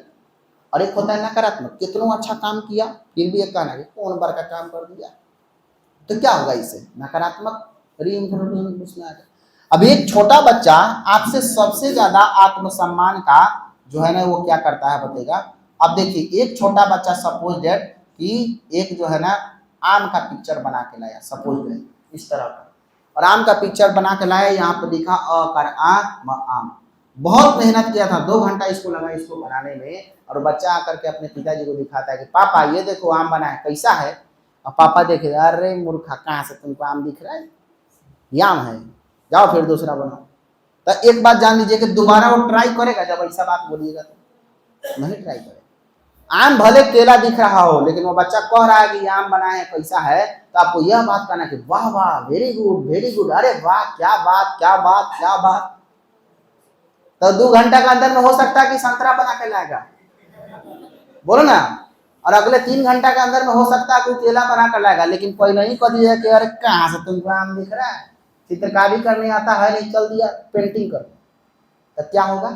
जो बनाया है उतना ही पर स्टॉप करके किताब बंद करेगा, बोलो छोड़ो भाई धरती पर बोझ है, हम समझे। आ रहा है बात समझ में? टीचर का 2 रेगुलेशन, आप परिस्थितियां चाहे जो भी हो, बच्चे के साथ हमेशा पॉजिटिव रीइंफोर्स करना, परिस्थितियां चाहे जो भी। अगर 5 को जोड़ आप दिए है ना कि 5 + 2 बराबर क्या होगा, 3 + 7 बराबर क्या होगा, दो जोड़ दिया ना, जिसमें से एगो सही बनाया 7 3 10 होता है, लेकिन लिख दिया 11। लेकिन प्यार से ये बात कहना है कि बुआ 3 गो और 7 गो, 3 के बाद काउंट करो तो 4 5 7 6 8 9 10। अब कहेगा तो कितना होता है 10, लिखा कितना 11। कितना अच्छा बच्चा है फिर भी गलती कर देता है, आईएएस बनेगा तुम बाद में चलकर। अब देखिए तुरंत उसी समय उसको सही कर दिए, समझा भी दिए। अब 5 गो जोड़ आप अभी का अभी दीजिए, वो बना के लाएगा पक्का। लेकिन क्या कीजिएगा कि जैसे मान लीजिए कि 7 3 10 होता है, लेकिन लिख दिया था 11, उसके बाद में इसे चेक करते गए 7 3 10 यहाँ पर होना चाहिए, लिख दिया 11, तो पूरा काट दिए। वो यू है, पूरा काट देगा। बनाने आता नहीं, 2 महीना से सीख रहा, अभी तक इसको जोड़ बना नहीं है, मूर्खा चपरासियों के लायक नहीं है तुम। अब पूरा काट करके आप कभी कभी कॉपियों फेंक दो। अब बताइए इस तरह का व्यवहार भी होता है कभी किसी टीचर? कॉपी फेंक दीजिएगा, पूरा काट दीजिएगा, उसके बाद में जाएगा कॉपी उठाएगा और बैग का चैन खोलेगा और उसमें डालेगा, बोलेगा कि भाई उसे अच्छा पढ़ लेना करो। ही आएगा ना भावना उसके अंदर में। लेकिन तुम त्रुटि जो बच्चा गलती किया उसको तुरंत सुधारो और शाबाशी फिर दे दो, वाह बहुत अच्छा बना के लाओ, तो फिर 5 गो तो बना के लाएगा। आपके ऊपर डिपेंड करता है कि सकारात्मक रीइंफोर्स करना है कि नकारात्मक रीइंफोर्स करना है। जितना बात कर रहे हैं सब पेडागोजी में काम देगा आपको। ये जो हम लेक्चर दे रहे हैं ऐसे नहीं दे रहे हैं, ये पेडागोजी में आपको काम देगा। जब बनेगा तो सारा अवधारणा से रिलेटेड क्वेश्चन होता है, जो समझा रहे हैं वो बात आपको काम देगा। तो प्रतिपुष्टि कैसा देना है, रीइंफोर्समेंट कैसा देना है, सकारात्मक कि नकारात्मक? हमेशा ऑलवेज सकारात्मक, पॉजिटिव रीइंफोर्स करना है। निगेटिव रीइंफोर्स बच्चा के सामने में कभी, बच्चा कितनो खराब से खराब काम करे, अच्छा नहीं किया है, लेकिन फिर भी यह कहने में क्या दिक्कत है, वाह वाह वाह वाह कह दीजिए, उसका मनोबल बढ़ जाएगा। उसके बाद में तीसरा आता है संघर्ष का समाधान। मतलब अगर बच्चा किसी कॉन्फ्लिक्ट में है, किसी प्रॉब्लम में है, किसी समस्या में है, तो उसको क्या करना है, समाधान करने। टीचर होने के नाते आपका उद्देश्य सबसे पहले ये होना चाहिए कि उसके प्रॉब्लम का हम क्या करेंगे, सॉल्यूशन करने का क्या करेंगे, प्रयास करेंगे। उसके बाद में कहता है कक्षा का वातावरण, क्लासरूम इन्वायरमेंट आपका बिल्कुल पॉजिटिव होना चाहिए, एकदम पॉजिटिव। क्लास में हंसता हुआ मुस्कुराता हुआ चेहरा इंटर करिए। जैसे आप टीचर हैं, क्लास में एंट्री लीजिए, हंसता हुआ मुस्कुराता हुआ, good morning all of you, please sit down. बच्चा बैठ जाएगा, कैसे हैं आप सब? राम श्याम मोहन सोहन चिंकू मिंकू टिंकू बैठा हुआ है, उसके सामने करे हेलो मिंकू कैसे हो, है ना? तो बोलेगा यस सर ठीक है। किस चीज से आए हो? तो सर बस से आए हैं। अरे वाह बस से आया। अच्छा ये बताओ टिंकू की बस से जब तुम आए हो तो क्या क्या देखे हो रास्ते में? बोला कि सर रिक्शा वाला को देखें, वो ट्रेन देखें, सड़क देखें, बहुत बड़ा ट्रक देखें। अरे वाह वाह वाह वाह very good very good. Minku से पूछे तुम किसी से आए हो? तो सर हम भी बस से आए। तो क्या देखे हो? तो सर बड़ा बिल्डिंग देखे और छोटा सा झोपड़ी भी देखे। अरे वाह बड़ा बिल्डिंग छोटा झोपड़ी, ओ हो क्या बात क्या बात। घूम करके बात कर रहे हैं बच्चा से, अभी पढ़ा नहीं रहे उसको ना। आते आते कहेंगे पढ़ना तो दिमागे भारी हो जाएगा, पढ़ना पसंद नहीं है बच्चा को। बात समझिए, पढ़ाई शब्द से न पढ़े, समझ में आ रहा है ना? तो हम कहबे नहीं करेंगे ना। अगर बड़ा बिल्डिंग छोटा बिल्डिंग अच्छा ये बताओ बेटा, सब लोग तुम लोग बताओ कि बड़े बिल्डिंग में कौन से लोग रहते हैं? तो बच्चा कहेगा सर पैसा वाला लोग रहता है, जिसके पास बहुत सारा पैसा हो, इतना सारा पैसा हो। अरे वाह हाँ हाँ सही बात सही। अच्छा छोटा झोपड़ी में कौन लोग रहते हैं? सर जो गरीब होते हैं, जो पुअर होते हैं, जिनके पास पैसा नहीं होता, वो लोग छोटे झोपड़ी में रहते हैं। तो बोले वाह वेरी गुड वेरी गुड। अच्छा गरीब लोग छोटे झोपड़ी में रहते हैं? तो हाँ सर हाँ सर। अब तुम जानते हो गरीबी क्या होता है, गरीबी किसे कहते हैं? अब ये क्वेश्चन पॉइंट आ गया जहां पर बच्चा फंस जाएगा। गरीबी क्या होता है, गरीबी किसे कहते हैं? यह बात अगर सवाल पूछ दिए बच्चा से, बच्चा बोला कि अब बच्चा क्या होगा, क्वेश्चन मार्क में आ गया, वो जल्दी जवाब नहीं दे पाए। क्या तुम जानना चाहते हो कि गरीबी क्या होता है? बता यस सर जानना चाहते हो। चलो आज हम गरीबी पढ़ाएंगे। अब पढ़ाने चाहते हम सही में गरीबी है, लेकिन पहले आकर के हम कहे नहीं है कि दिमाग भारी हो जाए।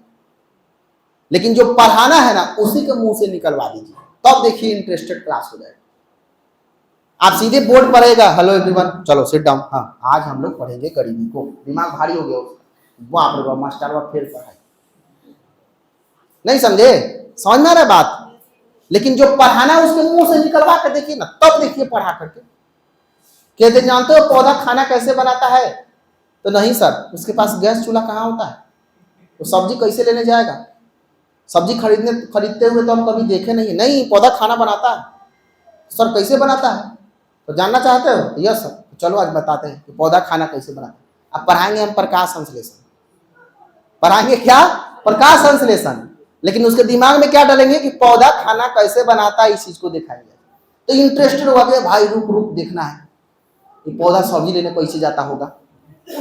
तो हमारे पूरे बात को बहुत ध्यान से क्या करेगा, सुनेगा, और लास्ट में इतना इंटरेस्टेड तरीके से हमारे बात को सुनेगा कि वह जो है ना प्रकाश संश्लेषण की पूरे प्रक्रिया को समझ जाएगा। लेकिन पहले ही हम कह देते आते आते क्लास में कि आज हम लोग प्रकाश संश्लेषण के बारे में पढ़ने वाले हैं, तो बच्चा के दिमाग में बात आ गया कि फिर पढ़ाएगा।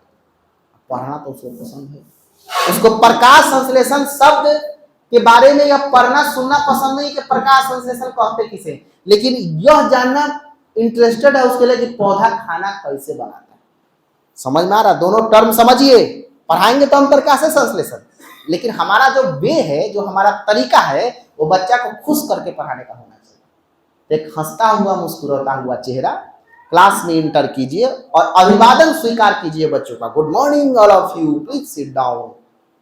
फ्रस्ट्रेशन में आपको नहीं बोलना है। तो सकारात्मकता का क्या होगा, तो क्लासरूम का इन्वायरमेंट हमेशा क्या रहेगा, पॉजिटिव रहेगा। ठीक है। उसके बाद में कहता है शिक्षक छात्र संबंध, टीचर और स्टूडेंट के बीच में जो रिलेशनशिप होना चाहिए बिल्कुल सकारात्मक होना चाहिए। कि ऐसा रिलेशनशिप होना चाहिए कि एक जो स्टूडेंट है अपने हर एक समस्या एक टीचर के साथ में शेयर कर सके, ऐसा रिलेशन होना चाहिए, सकारात्मक संबंध होना चाहिए। तो ये हो गया कक्षा में संवेग को संभालना, यानी कि अगर आप इमोशन को कंट्रोल करना चाहते हैं, अगर आप इमोशन को संभालना चाहते हैं अपने क्लास में, तो भाई आपको किन किन बातों पर ध्यान देना चाहिए। इन बातों पर कि भावनात्मक मतलब इमोशनल अवेयरनेस जागरूक करना है, उसके बाद में सहानुभूति दिखाना है, सकारात्मक पॉजिटिव रीइंफोर्स करना है। कोई भी कॉन्फ्लिक्ट से बच्चा अगर परेशानी में है, संघर्ष में है, तो उसके संघर्ष का समाधान करना है। क्लासरूम का एनवायरनमेंट पॉजिटिव होना चाहिए और छात्र और शिक्षक के बीच में रिलेशन कैसा होना चाहिए, बिल्कुल सकारात्मक होना चाहिए। थोड़ा सा और है, देख लीजिए। संवेग के घटक, कंपोनेंट्स ऑफ इमोशन। इमोशन के कौन कौन से घटक है? पहला घटक है संवेगात्मक भावनाएं, इमोशनल फीलिंग। तो आपको ही समझाने की जरूरत है नहीं, क्योंकि बता चुके हैं कि इमोशनल फीलिंग आखिर होता क्या है। इमोशनल फीलिंग मतलब संवेगात्मक भावना, जो तुम्हारी इमोशन में फीलिंग आ रहा है वही तो संवेगात्मक भावना है। दूसरा आता है व्यवहार में बदलाव, बिहेवियर मॉडिफिकेशन। हाँ, एक बात तो हम अभी आपको बताए हैं ना कि अगर आपका इमोशन चेंज हुआ है तो आपका व्यवहार चेंज होगा ना। नकारात्मक संवेग में है तो आपका व्यवहार कुछ अलग होगा, मतलब आप खुश है तो खुश है उस समय व्यवहार अलग होगा। अगर आप दुखी में, परेशानी में, उस समय व्यवहार भी आपका अलग। Is it clear? समझ में आए? उसके बाद कहते हैं संवेगात्मक अभिव्यक्ति, इमोशनल एक्सप्रेशन। हाँ, इमोशनल एक्सप्रेशन भी अलग अलग हुआ है। जैसे आप दुख में, समझ में आ रहा है, आप सुख में है, हंसता हुआ मुस्कुराता हुआ, तो क्या एक्सप्रेशन का मतलब ये हुआ कि तुम्हारे पास में कौन सा इमोशन अभी है, उसके साथ में तुम अपने आप को क्या करते हो, एक्सप्रेस करते हो। ये कौन है बताइएगा? ये है हमारे संवेग के इमोशन के कंपोनेंट्स। 3 कंपोनेंट्स हमारे सामने हैं। एक हो गया इमोशनल फीलिंग, और एक हो गया बिहेवियर मॉडिफिकेशन, और एक हो गया हमारा इमोशनल एक्सप्रेशन। ठीक है ना? इंग्लिश में ये सब बोलते हैं तो आपको समझ में आता है ना, हालांकि दोनों लिखा हुआ है इसमें। ठीक है ना, दोनों लिखा हुआ है। ठीक है ना? उसके बाद में कहता है संवेग का शिक्षा में महत्व। बस लास्ट है 5 मिनट। संवेग का शिक्षा में क्या महत्व है, इमोशन का एजुकेशन में क्या महत्व होता है, क्या इंपॉर्टेंस होता है, आप ही बताइए, हमको समझाइए।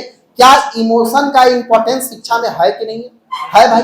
अरे भाई, तुमको हम ही बताए हैं कि अगर हम बोले कि मास्टर साहब अगर बीवी से झगड़ा हुआ है तो पढ़ाई गड़बड़ा जाएगा क्लास में जाने के बाद, है ना? तो कहने का मतलब हम आपको क्या बताए कि संज्ञान और संवेग में संबंध तो होता है ना भाई। तुम्हारा दिमाग और तुम्हारा दिल दोनों एक दूसरे से क्या होता है, कनेक्ट होता है ना। हम अभी बताए, आपको चर्चा किए। तो संवेगों का शिक्षा में क्या इंपॉर्टेंस है? इमोशन का क्वेश्चन पूछा हुआ है। संवेग का शिक्षा में इंपॉर्टेंस होता है, अगर तुम्हारे अंदर सकारात्मक इमोशन है तो तुम चीजों को जल्दी सीखोगे। अगर तुम्हारे अंदर नकारात्मक इमोशन है, अब अकेलापन में आप जी रहे हैं कि तेरा गम अगर ना होता तो शराब मैं ना पीता, अकेलापन में आप जी रहे हैं, और एक तरफ आप जॉय में जी रहे हैं, आनंद में। बताइए, दोनों में से एक तरफ अकेलापन और एक तरफ जॉय, बताइए ज्यादा सीखना किसमें होगा, जॉय वाला सिचुएशन है कि अकेलापन वाला?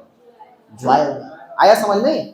तो इसका मतलब ये है कि शिक्षा में भी संवेग का इंपॉर्टेंस होता है। क्या इंपॉर्टेंस होता है? पहला इंपॉर्टेंस देखिए, कहता है कि बालक के संवेग को जगाकर पाठ में उसकी रुचि उत्पन्न की जा सकती है। अभी देखिए, अभी हम आपको बताएं, अभी बताया ना कि क्या तुम जानते हो कि पौधा खाना कैसे बनाते हैं? तो क्या करें, उसके इंटरेस्ट को हम जाने कि भाई क्या जानना चाहता है। हम जान गए कि ये प्रकाश संश्लेषण शब्द को सुनना नहीं चाहता है, क्योंकि उसका दिमाग में ये बात है कि प्रकाश संश्लेषण जैसे ही बोलेंगे तो बच्चा के दिमाग में है कि भाई विज्ञान का कोई टर्म है जो पढ़ाना जा रहे हैं। ये बातें नहीं बोलेंगे, हम कहेंगे पौधा खाना कैसे बनाता है, इसको समझाएंगे। तो क्या होगा, उसके इंटरेस्ट को जाने हैं, उसके अनुसार में चीजों को शेयर किए। विद्यार्थियों के संवेग का ज्ञान प्राप्त करके उपयुक्त पाठ्यक्रम का निर्माण करने में सफलता प्राप्त किया जा सकता है। मतलब उसके इमोशन के अनुसार में कैरिकुलम का भी निर्माण करना है। जैसे आपने देखा होगा पहली, दूसरी, तीसरी क्लास में बहुत मजेदार कहानियां मिलेगा आपको, मजेदार छोटी छोटी कहानियां। मछली जल की रानी है, कविता भी मछली जल की रानी है, जीवन उसका पानी है, हाथ लगाओ डर जाएगी बाढ़। अब आपने देखा कि क्लास 6वीं में इस तरह का कविता कहानी है। ये अंगूर और लोमड़ी की कहानी, ये अंगूर खट्टे हैं, राजा रानी वाला कहानी, ये सब कहाँ मिलेगा? पहली क्लास में, दूसरी क्लास में, तीसरी क्लास, 8वीं क्लास में ये बात मिलेगा नहीं, क्योंकि पहली, दूसरी, तीसरी क्लास के बच्चों को इस तरह की कहानियों की जरूरत है। उसको ये चीजें इंटरेस्टिंग लगता है। क्लियर? तीसरा कह रहा है कि शिक्षक बालकों के मानसिक शक्तियों को मार्ग में प्रशस्त करके उन्हें अपने अध्ययन में अधिक क्रियाशील बनाने में प्रेरणा प्रदान करता है। अगर आप बच्चा में इमोशन को जागृत करते हैं तो उसको सिखाना क्या होगा? आसान हो जाएगा। उसको समझाना क्या हो जाएगा? आसान हो जाएगा। और कहता है कि शिक्षक बालकों के संवेग के परिकस्त करके उसको समाज में अनुकूल व्यवहार, मतलब जैसा इमोशन आप दीजिएगा उसी तरह का अपना व्यवहार वो प्रस्तुत करेगा। कहाँ? समाज में। और लास्ट में लिख रहा है कि बच्चों में उपयुक्त संवेगों को जागृत करके उनके महान कार्यों को करने की प्रेरणा दी जा सकती है। मतलब इमोशन को लागू करके और अच्छे काम को करने की प्रेरणा भी हम दे सकते हैं। Is it clear? तो आपको आज इमोशन चैप्टर समझ में आया। एक बार रिवीजन करो जल्दी से 5 मिनट में। सबसे पहला बात हम बताइए, आप लोग बोलिएगा जल्दी जल्दी, ठीक है? इमोशन नामक चैप्टर पहला बोलिए। देखिए सबसे पहला बात हम बोलेंगे, आप बोलते जाइएगा। प्यार क्या हो जाएगा? इमोशन। रोना क्या है? इमोशन। दुखी क्या है? इमोशन। हंसना क्या है? इमोशन। चिल्लाना क्या है? इमोशन। गुस्सा क्या है? इमोशन। नखरे दिखाना क्या है? इमोशन। मोमेंट क्या है? इमोशन। मोमेंट का मतलब सुना है? 10 बजे रात को 5 बजे बोलो, ठीक। उसके बाद में हम बोले हैं कि हमारा जो मेंटल स्टेटस होगा, जो हमारा मानसिक सिचुएशन होगा, वही हमारा क्या कहलाता है? संवेग कहलाता है, इमोशन कहलाता है। इमोशन का संबंध पूरा दिन से होता है और इमोशन जो होता है भावात्मक होता है, अफेक्टिव डोमेन के अंतर्गत में आ जाता है। Is it clear? इमोशन को हमने कितने टाइप में बांटा? 2 टाइप में। पहला सकारात्मक, दूसरा नकारात्मक। एक सुखद भावना और एक दुखद भावना। सुखद भावना में पहला था कौन? आनंद। दूसरा कौन था? उत्साह, एक्साइटमेंट। तीसरा कौन था? कृतज्ञता, gratitude, thank you thank you thank you, है ना। चौथा क्या था? संतुष्टि, जो भगवान दिया है बहुत है। उसके बाद में क्या था? प्यार, लव, है ना। उसके बाद में क्या था? गर्व, प्राइड, अच्छा काम किए, माता पिता बोले कि वाह बेटा वाह बेटा वाह बेटा, ये क्या हो गया? गर्व। ये सारा का सारा कौन सा इमोशन है? सकारात्मक, क्योंकि तुमको इसमें मिल रहा है खुशी। और जहां पर तुमको मिलेगा दुखी, वो होगा नकारात्मक। नकारात्मक वाला कौन होगा? निराशा। निराशा, वे राजू प्यार न करियो दिल टूट जाता है, समझना। दूसरा मिलेगा तुमको दुख। दुख में कहे याद न मेरी आए किसी से अब क्या कहना। उसके बाद तुमको मिलेगा कौन सा? मायूसी, उम्र भर सो न सकेंगे किसी के हो न सकेंगे, है ना। उसके बाद तुमको मिला अकेलापन। अकेलापन वही है कि तेरा गम अगर ना होता तो शराब मैं न पीता। उसके बाद तुमको मिला पछतावा, अब तेरे बिन जी लेंगे हम, ठीक है ना। उसके बाद तुमको मिला अपराध बोध, जो तुम अपराध किया था उसको बोध तुमको हो गया, मौसम की तरह तुम भी बदल तो ना जाओगे, ठीक है ना। तो कहने का मतलब ये हो गया, ये सारा, अब देखो ये जितना भी हम टर्म बताए ये सारा कौन है? नकारात्मक। ये सब तुमको दुख दे रहा है, और सकारात्मक वाला सब में तुमको सुख दे रहा है। तो जो सुख दे वो सुखद इमोशन, सुखद भावना, और जो दुख दे वो दुखद इमोशन, मतलब नकारात्मक। Is it clear? फिर हमने बताया संज्ञान और संवेग, दिमाग और दिल में संबंध होता है, बताया दोनों एक दूसरे से संबंधित है और ये द्विदिशात्मक है, एक दूसरे के सहयोग की भावना ये दोनों में होता है। उसके बाद बताया संवेग को प्रभावित करने वाला कारक, पहला कारक साइकोलॉजिकल फैक्टर, दूसरा है सोशल फैक्टर, तीसरा है लाइफ एक्सपीरियंस और चौथा है हेल्थ फैक्टर। सबके बारे में चर्चा हम ऑलरेडी कर चुके हैं। कक्षा में संवेग को कैसे संभालिएगा, तो बच्चा में भावनात्मक जागरूकता बढ़ाना होगा, यानी कि इमोशनल अवेयरनेस को जागृत करना होगा।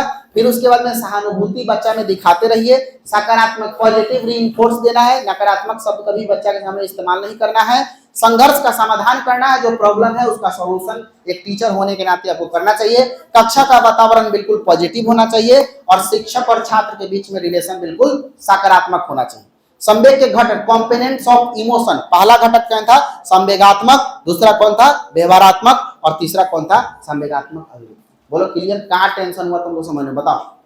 अब बताओ भाई, कहीं टेंशन हुआ इमोशन को समझने में? मैं दावे के साथ कह सकता हूं तुम हम आज क्वेश्चन डालेंगे, अब तुम बना के देखना, जितना चर्चा किए हैं, जितना खर्चा किए हैं, उस पर तुम्हारा क्वेश्चन निकल जाएगा आराम से।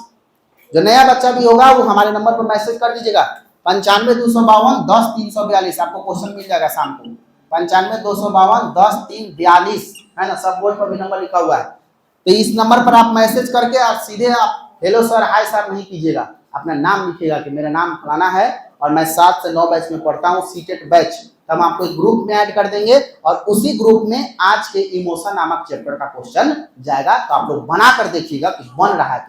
भले तुम्हारे पास नोट्स नहीं है, गोली मारो, तुम्हारे पास में कुछ भी नहीं है, गोली मारो, तुम हमारा बात सुना है ना, काफी है, बस दैट्स इनफ, बन जाएगा। ठीक है ना, बाकी तुम बना के देखना, तुमसे बनेगा। चलिए आज के लिए इतना ही, बहुत बहुत धन्यवाद, आपका दिन शुभ हो, थैंक यू।